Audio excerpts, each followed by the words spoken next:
Could you account for every naira that came into your hands this month? If your answer is no, don't worry. You don't need expensive accounting software to fix it. This week, you can start your own personal financial statement with something as simple as your phone. We're going to do it in 5 practical steps. No complicated accounting, no perfection required. Just choose something you will actually use, record your numbers honestly, and update it consistently. Step 1. Open Notes, Excel, or use a simple book. Pick whichever one you will actually use. Your phone notes app is perfectly fine. The goal isn't a beautiful spreadsheet, the goal is consistency. Choose your tool and start recording.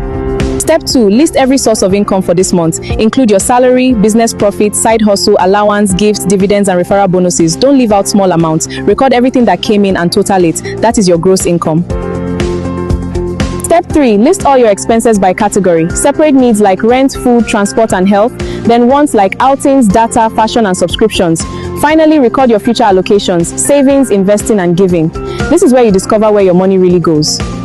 Be honest with this step. Don't ignore the 2,000 naira, 5,000 naira, or 10,000 naira expenses because they seem small. They add up.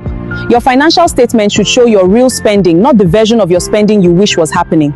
Step 4. List every asset you have today. Include cash in your bank, your investments, your phone, laptop, car, and land. Don't worry about making it complicated. The important thing is knowing what you own and putting a realistic value beside each item. Then list every liability, everything you owe. That could be a loan balance, money owed to a friend, or outstanding bills. Don't hide anything from yourself. Being honest about your debts isn't failure. It gives you the information you need to make better decisions.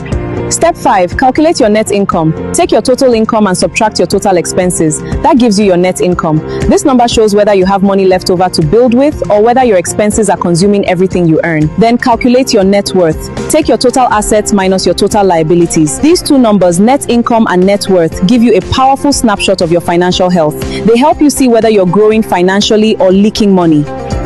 Now make it a habit. Update your statement every month on the same day, perhaps the last Sunday of the month or immediately after you receive your income. In 3 months, you may spot patterns like, I always overspend in December. In 12 months, you'll be able to see your growth. A financial statement isn't only for big businesses. It's for anyone who wants to control their money instead of allowing money to control them. Start this week. Your December self will thank you. If this lesson helped you, like, share, comment, and repost so someone else can start too. See you in our next video.